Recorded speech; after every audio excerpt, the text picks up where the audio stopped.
الحمد لله والصلاة والسلام على رسول الله صلى الله عليه وسلم. أعوذ بالله من الشيطان الرجيم. بسم الله الرحمن الرحيم. فلما فصل طالوت بالجنود قال إن الله مبتليكم بنهر فمن شرب منه فليس مني ومن لم يطعمه فإنه مني إلا من اغترف غرفة بيده فشربوا منه إلا قليل منهم فلما جاوزه هو والذين آمنوا معه قالوا لا طاقة لنا اليوم بجالوت وجنوده. السلام عليكم ورحمة الله وبركاته. கண்ணியத்திற்குரிய பெருமக்களே, சூரா அல் பக்ரா 249வது திருவசனம். தாவூத் அலைஹிஸ்ஸலாம் அவர்கள் உட்பட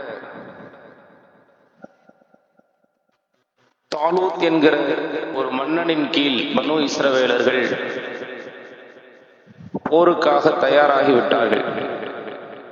இந்த போருக்காக அவர்கள் ஒரு அரசனை கேட்டதும் அந்த அரசனுக்கான நியமனம் அல்லாஹு தஆலா தாலூத் என்கிற ஒருவருக்கு அரச நியமனத்தை கொடுத்ததும் இவர்கள் அதை ஏற்க மறுத்து ஆதாரத்தை கேட்டதும் இதையெல்லாம் குறித்து சென்ற வசனங்களிலே பகிர்ந்து கொண்டோம்.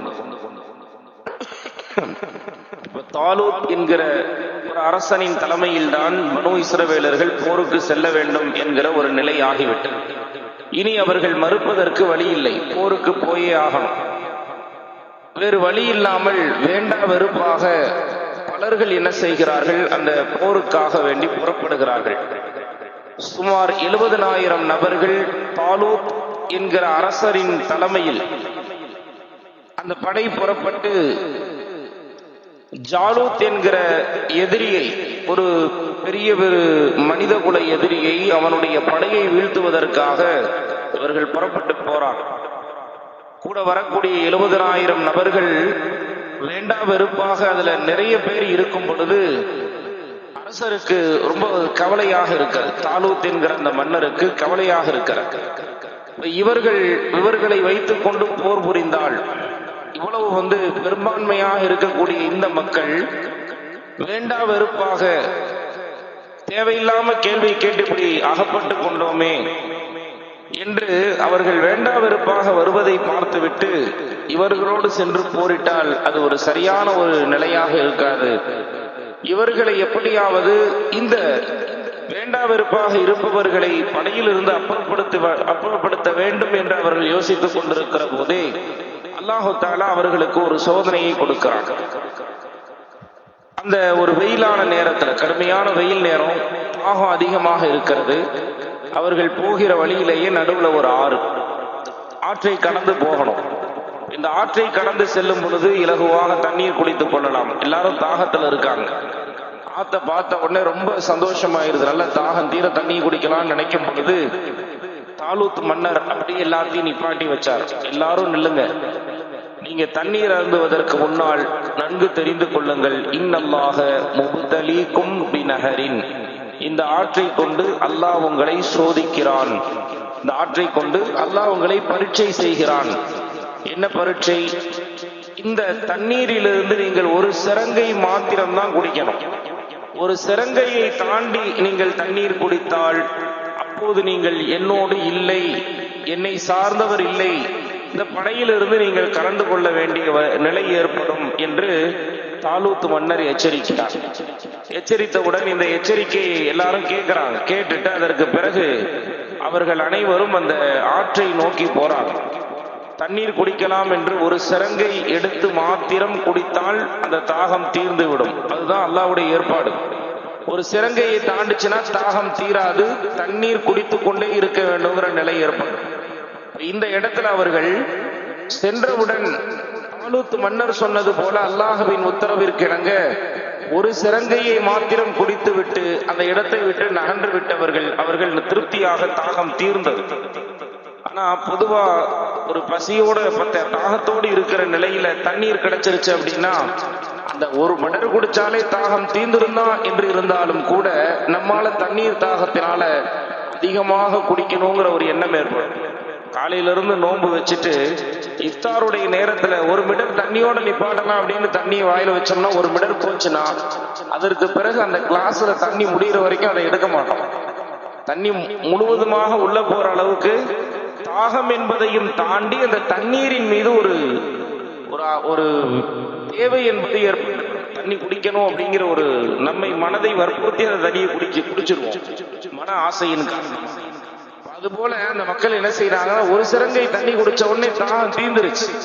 ஆனா அதற்கு பிறகு அவர்கள் தண்ணீரை அள்ளி அள்ளி குடிக்கிறார்கள். அவர்கள் அதற்கு மேல் குடித்த தண்ணீர் எதுவும் அவர்கள் தாகத்தை தீர்க்கவில்லை. இன்னொன்னு குடிக்கிறாங்க. கடைசியில பார்த்தா வயிறு முட்டை தண்ணீர் நிரம்பி விட்டது. முழுக்க முழுக்க தண்ணீரால் அவர்கள் சோர்வடைந்து விட்டார்கள். உள்ளத்தை நிறைய தண்ணி போயிருச்சு, சோர்வடைஞ்சிட்டாங்க. சோர்வடைந்த பிறகு தாலூத் மன்னர் சொல்லுகிறார், அப்ப அந்த ஒரு சிறங்கை தண்ணீர் மட்டும் குடிச்சவங்க எத்தனை பேர்னா கொஞ்சம் பேர் தான். மீதி இருக்கிற எல்லாருமே அவர்கள் நிறைய வயிறு முட்டை தண்ணி குடிச்சிட்டாங்க. தண்ணி குடிச்சு முடித்த பிறகு அவர்களால் அந்த இடத்துல இருந்து கடக்க முடியல, படையோடு சேர்ந்து வர முடியல. படை வீரர்கள் எப்படி நடப்பார்களோ, எவ்வளவு வேகமா இருப்பார்களோ, சுறுசுறுப்பாக அந்த எந்த ஒரு விஷயமும் இல்லை. அவர்களே அதை ஒத்துக்கொள்கிறார்கள். காலு லா தாக்கத்தலனல் யௌம, இன்றைய தினம் எங்களுக்கு எந்த வலிமையும் இல்லை. ஜாலூத் ஜுனூதி, இன்னைக்கு எங்களால ஜாலூத்து கிட்ட சண்டை போட முடியாது. இன்னைக்கு எங்களால ஜாலூத்திட்ட சண்டை போட முடியாது. நாங்கள் டயர்ட் ஆயிட்டோம், நாங்கள் சோர்ந்து விட்டோம், எங்களிடம் சக்தி இல்லை என்று அந்த மக்கள் அந்த இடத்துல சொல்லும் பொழுது அதற்கு பிறகு அவர்கள் அனைவரும் கலட்டி விடப்பட வேண்டியவர்கள். அந்த இடத்துல அதற்கு மேல் போக முடியாதவங்க. அவர்கள் அனைவரையும் கலட்டி விட்டுட்டு தாலூத் மன்னர் மீதம் இருக்கக்கூடிய அந்த ஒரு சிறங்கை மாத்திரம் இறை உத்தரவை மீறாமல் குடித்த அவர்களை மட்டும் அழைச்சிட்டு போறாங்க. அவங்க எத்தனை பேர் இருந்தாங்கன்னா அவர்களின் எண்ணிக்கை 313 என்று ஹதீஸிலே வருகிறது. புகாரி ஷரீஃபில பத்ருடைய பாடத்துல பார்க்கிறோம். போர்களினுடைய பாடத்துல பத்ரை பற்றி வரக்கூடிய அந்த தொடர்ல பத்ர் சஹாபாக்கள் எத்தனை பேர் இருந்தார்கள் என்ற கேள்விக்கு பதிலாக அந்த எண்ணிக்கை தாலூத் மன்னரின் படையில் இருந்த அந்த முக்மீன்களின் எண்ணிக்கை, ஒரு சிறங்கை தண்ணீர் குடித்துவிட்டு ஜாலூத்தை எதிர்த்து சண்டையிடச் சென்றார்களே, லட்சக்கணக்கானவர்கள் அடங்கியிருந்த அந்த ஜாலூத்துடைய படையை எதிர்க்க களமிறங்கியவர்கள் ஒரு 313 பேர் என்கிற ஒரு வரலாற்றை குறிப்பிட்டு அந்த எண்ணிக்கை தான் பத்ர் சஹாபாக்களின் எண்ணிக்கை என்பதாக பெருமானார் ஸல்லல்லாஹு அலைஹி வஸல்லம் அவர்களினுடைய ஹதீஸை புகாரி ஷரீஃபில் பார்க்கிறோம். அன்பிற்குரியவர்களே, அப்படி 313 பேர் தாலூத் மன்னரின் தலைமையில ஜாலூத் என்கிற ஒரு மிகப்பெரிய ஒரு எதிரி படையை எதிர்நோக்கி போறாங்க. இவர்கள் படைக்காக வெளியேறிவிட்ட போது அந்த அந்த மீதி இருக்கக்கூடிய அந்த அதாவது இந்த விலகிட்டாங்க இல்லைங்களா பெரும்பாலானவர்கள், அவர்களை பார்த்து இவங்க சொன்னது காலல்லதீன யதுன்னூன அன்னஹும் முலாக்குல்லாஹ் கம்மின் ஃபிஅத்தின் கலீலத்தின் கலபத் ஃபிஅத்தன் கஸீரத்தன் பிஇذனில்லாஹ். கொஞ்சம் சிறுபடையாக இருக்கிற எத்தனையோ பேர், வலிமை குன்றியவர்களாக இருக்கிற எத்தனையோ பேர், வலிமை நிறைந்த பெரும்படையை அல்லாஹுவின் உத்தரவு கொண்டு அல்லாஹுவின் அனுமதி கொண்டு அவர்கள் வென்றிருக்கிறார்கள் என்கிற ஒரு விஷயத்தை உறுதியோடு அவங்க சொல்றாங்க. அந்த இடத்துல ரொம்ப ஒரு முக்கியமான பாடம். எத்தனை பேர் இருக்கிறாங்க அல்லது அவர்கள் எவ்வளவு வலிமையாக இருக்கிறார்கள் என்பதையெல்லாம் தாண்டி அவர்களின் மன வலிமை எவ்வளவு அப்படிங்கிறது முக்கியம். படையில் இருக்கக்கூடியவர்களின் மன வலிமையை பாருங்கள். அவர்கள் கூறுகிற வார்த்தை எத்தனையோ சிறுபடை பெரும்படையை அல்லாஹுவின் உத்தரவு கொண்டு வென்றிருக்கிறது என்று சொல்லும் பொழுது இறைவனின் மீதுள்ள தவக்குள். இவர்கள் இந்த 313 பேர் அந்த படை அணிவகுத்து நிற்கும் பொழுது அவர்கள் கையேந்தி அல்லாஹ்ட்ட துவா செய்யறாங்க. வலம்மா பரஸூ லிஜாலூத் வஜுனூதி, படையை எதிர்நோக்கி சண்டை ஆரம்பிக்கிற அந்த நேரத்துல ஆரம்பிக்கிறதுக்கு முன்னாடி கையேந்தி துவா செய்யறாங்க.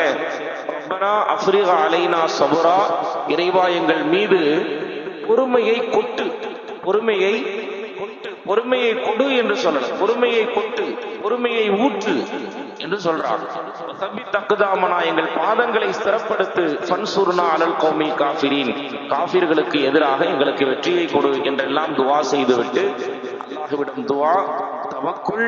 இது இந்த பண்புகளோடு இருக்கிற ஒரு கூட்டம் அது கண்டிப்பாக வெற்றி பெறும் என்ற அடிப்படையில மிகப்பெரிய அந்த ஜாலூத்துடைய படையை வெற்றி கொள்கிறார்கள். ஜாலூத் என்கிற அந்த எதிரி தாவூத் என்கிற அந்த தாலூத் மன்னருடைய படையில் இருந்த ஒரு வீரரால் கொல்லப்படுகிறார். தாவூத் அலைஹிஸ்ஸலாம் அப்ப அது வரைக்கும் நபி அல்ல, தாலூத் மன்னருடைய படையில ஒரு வீரராக இருக்கிறார்கள். அவர்களுடைய கையில தான் ஜாலூத்துங்கிற அந்த ஒரு எதிரி கொல்லப்படுகிறார். கொல்லப்பட்ட பிறகு தாவூத் அலைஹிஸ்ஸலாம் அவர்களுக்கு ஜாலூத்தை கொன்றதற்காக அல்லாஹ் 2 விதமான சன்மானங்களை கொடுக்கிறார். கத்தல தாவூது ஜாலூத்தை தாவூத் அலைஹிஸ்ஸலாம் கொன்று விட்டார்கள் என்று அல்லாஹ் சொல்லிவிட்டு அவர்களுக்கு கொடுத்த அந்த சன்மானத்தை சொல்லுகிறார். ஃபஹஸமுஹும் பிஇذنில்லாஹ் வகத்தல தாவூது ஜாலூத வஆதாஹுல்லாஹுல் முல்க வல் ஹிக்மத. தாவூத் அலைஹிஸ்ஸலாத்திற்கு அதற்கு பிறகு ஆட்சியும் ஹிக்மத் என்கிற நுபுவத்தையும் நபித்துவத்தையும் அல்லாஹ் தஆலா கொடுத்தான். இந்த 2 விஷயங்கள், அதாவது தாவூத் அலைஹிஸ்ஸலாம் ஜாலூத்தை கொன்றதற்கான முதல் வெகுமதி, தாலூத் என்கிற அந்த மன்னர் இருக்கிறாரே, பனு இஸ்ரவேலர்களின் மன்னர், அவர் இறந்த பிறகு அவருடைய இடத்துல அரசராக தாவூத் அலைஹிஸ்ஸலாம், ஷம்பீல் என்ற அந்த சமுதாயத்திற்கு ஒரு நபி இருந்தாங்க. அந்த நபியினுடைய வஃபாத்திற்கு பிறகு தாவூத் அலைஹிஸ்ஸலாம் நபியாகவும் ஆக்கப்பட்டார்கள். அரசாட்சியும் நபித்துவமும் கொடுக்கப்பட்ட முதல் நபி தாவூத் அலைஹிஸ்ஸலாம். 2வது நபி அவர்களினுடைய மகனார் சுலைமான் அலைஹிஸ்ஸலாம். அதற்கு முன்பும் அதற்கு பின்பும் யாருக்கும் ஆட்சியும் அதே போன்ற நபித்துவத்தையும் அல்லாஹ் கொடுக்கல. ஆட்சியையும் நபித்துவத்தையும் கொடுத்த 2 நபர்கள் யாருன்னு சொன்னா, ஒன்னு தாவூத் அலைஹிஸ்ஸலாம், இன்னொன்று சுலைமான் அலைஹிஸ்ஸலாம். அதில் முதலில் தாவூத் அலைஹிஸ்ஸலாத்திற்கு இந்த வாய்ப்பு கிடைக்கிறது. தாலூத் மன்னருக்கு பிறகு அரசர், ஷம்பீல் என்ற அந்த நபிக்கு பின்னார நபியாக அவர்கள் ஆக்கப்படுகிறார்கள் என்கிற இந்த செய்திகளை எல்லாம் குர்ஆனுடைய இந்த வசனங்களிலே அல்லாஹ் தஆலா சொல்லி காண்பிக்கிறான். அல்ல இறைவன் அவனுடைய திருவசனங்களின் வாயிலாக என்ன படிப்பினைகள் நாம் பெற வேண்டும் என்று நாடி இருக்கிறோம், அவைகளை பெறுவதற்குண்டான நல்வாய்ப்பினை வழங்கி வருவானாக. ஆஹிரு தஅவானா அல்ஹம்துலில்லாஹி ரப்பில் ஆலமீன். அஸ்ஸலாமு அலைக்கும் வரஹ்மத்துல்லாஹி வபரகாத்துஹு.